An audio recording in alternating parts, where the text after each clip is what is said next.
Sure? Sir ये तो मासिक हो तो मैं तालुक पे मोर तुमने सगळेच काय म्हणायचं तू व्यक्ती माझी जिंदगी पडे जिंदगी सोडून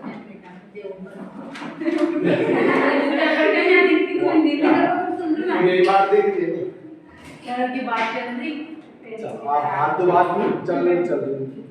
अब लिखिएगा उस दिन पढ़ाया था कुछ सर वही पढ़ा था ना वही रात को कहाँ से लग के समझ नए टॉपिक चल रहे अब तो शनिवार के दिन पढ़ाया था ना।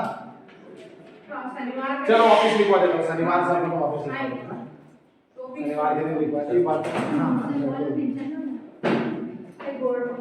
आपका राष्ट्रपति कंप्लीट हो चुके हैं। राष्ट्रपति के बारे में जो पढ़ाया था वो ठीक है ना। अब लिखिएगा आज संघीय कार्यपालिका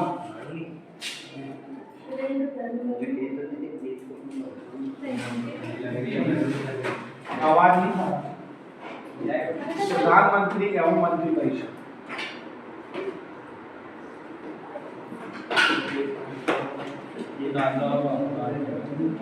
लिखो संघीय कार्यपालिका प्रधानमंत्री एवं मंत्री परिषद ठीक है। आप सभी को पढ़ाया था कि नाम मात्र का कौन होता है कार्यपालिका में राष्ट्रपति और वास्तविक शक्ति किसके पास होती है प्रधानमंत्री की मंत्रिपरिषद के पास ठीक है। तो इसमें थोड़ा सा लिखिएगा सैद्धांतिक रूप से देखो सैद्धांतिक रूप से भारतीय संविधान द्वारा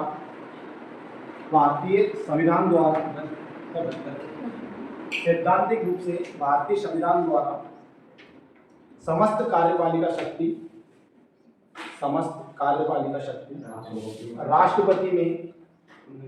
राष्ट्रपति में निहित मानी गई है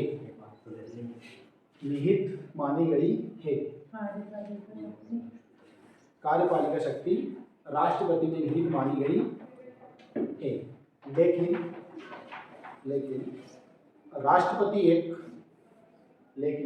राष्ट्रपति एक संवैधानिक शासक मात्र है। राष्ट्रपति एक संवैधानिक शासक मात्र है।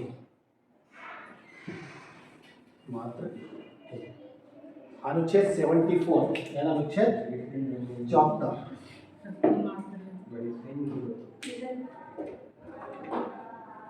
अनुच्छेद 74 के अनुसार राष्ट्रपति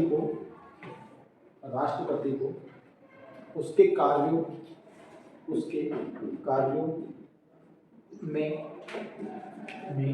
सहायता एवं परामर्श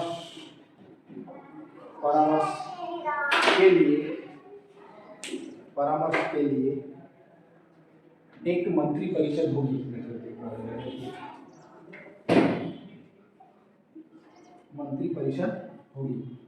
जिसका प्रधानमंत्री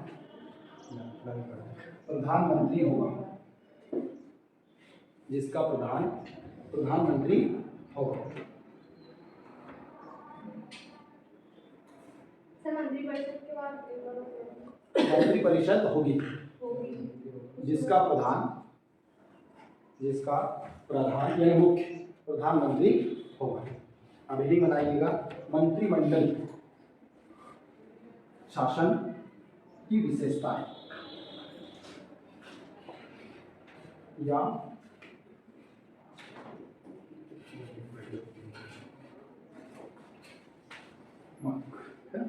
शासन की विशेषता या अथवा करके या लिख सकते हो है ना।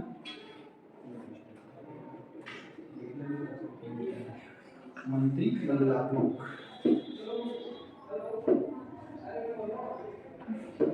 या तो ये लिख लेना उसके बाद या लगा के ये लिख लेना फिर उसकी विशेषता ठीक है। एक नंबर डालते हैं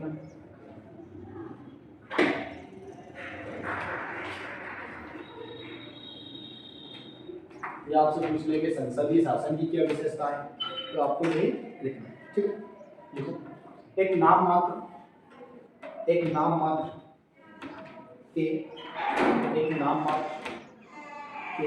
कार्यपालिका प्रधान की व्यवस्था, एक नाम मात्र के कार्यपालिका प्रधान की विशेषता। देखिए तुम्हारे पास तो लिखा रहेगा ना, उसमें मत लिखो बराबर है। तो आप सभी को याद ही कि एक नाम मात्र, नाम ये ऐसे मिटाने से खराब होता है। नाम मात्र का कार्यपालक कौन है? राष्ट्रपति। याद है ना, ये विशेषता हो गई। तो भी किसकी विशेषता लिख रहा है? संसदीय प्रणाली या संस्थात्मक शासन की या मंत्रिमंडलात्मक शासन की। ठीक है, इसलिए शासन शब्द जोड़ना चालू करना। दूसरे लिखिएगा व्यवस्थापिका और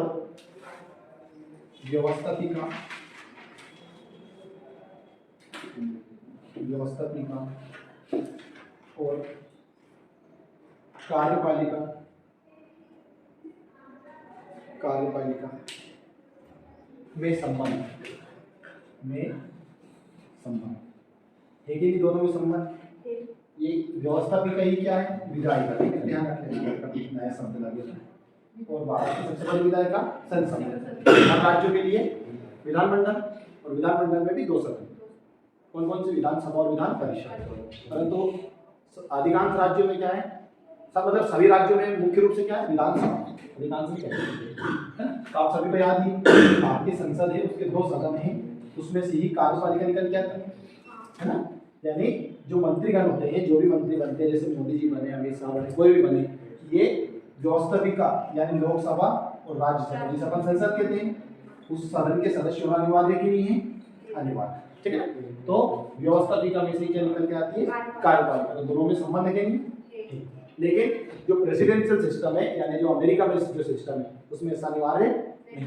वहां पर भी दो सदन है, एक हाउस ऑफ रिप्रेजेंटेटिव और एक सीनेट, है ना। दो वहां की जो संसद है, जिसका नाम कांग्रेस है। अपने देश में कांग्रेस एक क्या पार्टी है, वहां की संसद का नाम क्या है? कांग्रेस। जिस तरह अपने देश में जो अपनी पार्लियामेंट है, उसका नाम क्या है? संसद है ना। वहां की जो संसद अपन माने, उसका नाम क्या है? कांग्रेस। उसके दो सदन, हाउस ऑफ रिप्रेजेंटेटिव और सीनेट। तो वहाँ के जो राष्ट्रपति है, उसके जो मंत्रिमंडल का है अपन या कैबिनेट का है, उसमें जो मंत्री होते हैं, जैसे वहाँ पर भी विदेश मंत्री होता है, जैसे भारत में जैसे है, वहाँ पर भी रक्षा मंत्री होते नहीं होते। तो उन मंत्रियों को ना तो हाउस ऑफ रिप्रेजेंटेटिव का सदस्य होना अनिवार्य है, ना ही सीनेट का होना अनिवार्य। लेकिन भारत की जो संसदीय प्रणाली है, उसमें कार्यपालिका के जो सदस्य होते हैं, उनको संसद के सदस्य होना अनिवार्य है, चाहे वो लोकसभा का या राज्यसभा। बहुत बार बता दिया। जैसे मोदी जी, तो मोदी जी लोकसभा के सदस्य के नहीं वाराणसी से, ठीक, मतलब वो व्यवस्थापिका के सदस्य के नहीं, ठीक, तभी वो कार्यपालिका बनाए। देखो आगे अगला पॉइंट, मंत्रिपरिषद की राजनीतिक एकता। मंत्रिपरिषद की राजनीतिक एकता।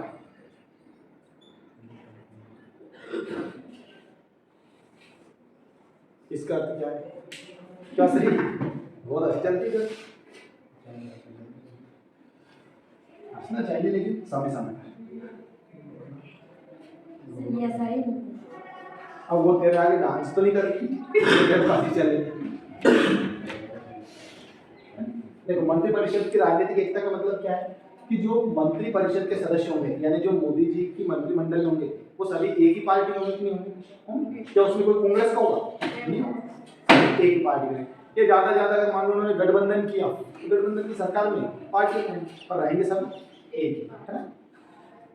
आगे लिखिएगा, मंत्रिपरिषद का अगला, मंत्रिपरिषद का संसद के प्रति सामूहिक उत्तरदायित्व।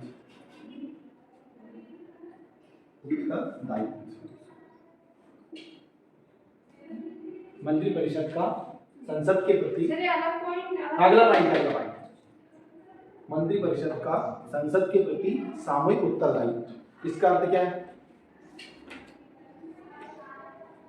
उस दिन आया था, उनको बताया ना, आयुषी आई थी ना, बताओ। इसका अर्थ क्या है कि सामूहिक उत्तरदायित्व। मंत्रिपरिषद का प्रधान कौन है? प्रधानमंत्री, ठीक है।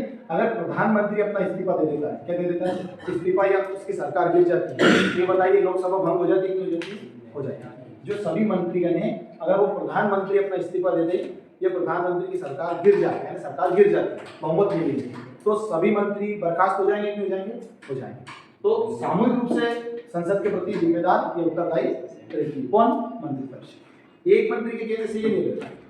अगर मान लो उदाहरण के तौर पर मैं बताऊं कि अगर बजट भी पास नहीं होता है, जो सरकार वर्तमान में है, लोकसभा से होता है, तो अगर बजट भी पास नहीं होता है तो भी सरकार गिर जाती है। अर्थात इसका अर्थ क्या होता है कि सरकार के पास इतने सदस्य नहीं है कि जितना बहुमत से अधिक हो, ठीक, इसलिए सामूहिक रूप से उत्तरदायी है। अगला लिखिएगा, समस्त शासन व्यवस्था पर प्रधानमंत्री का नेतृत्व। समस्त शासन व्यवस्था पर, समस्त शासन व्यवस्था पर प्रधानमंत्री का नेतृत्व, है ना? इन सबका लीडर कौन रहेगा? प्रधानमंत्री। कौन रहेगा? प्रधानमंत्री। अभी बताइए कि अभी देश में कोई भी घटना हो या कोई भी अच्छा काम हो तो उसका श्रेय किसे मिलता है? और खराब घटना हो तो भी प्रधानमंत्री जनता के प्रति उत्तरदायी होता है, ठीक, कि राष्ट्रपति होता है, ठीक। शासन व्यवस्था पर की बात क्या है? पर प्रधानमंत्री का नेतृत्व, पर प्रधानमंत्री का नेतृत्व, ठीक है। अगला लिखो, मंत्रिमंडल के कार्य की गोपनीयता। मंत्रिमंडल के कार्य की गोपनीयता, गोपनीयता लिखो, गोपनीयता, ठीक है। तो ये सभी जो विशेषता है, ये किसकी विशेषता है? या तो संसदात्मक या संसदीय प्रणाली की मान लो, संसदीय शासन की, या मंत्रिमंडलात्मक शासन, ठीक है।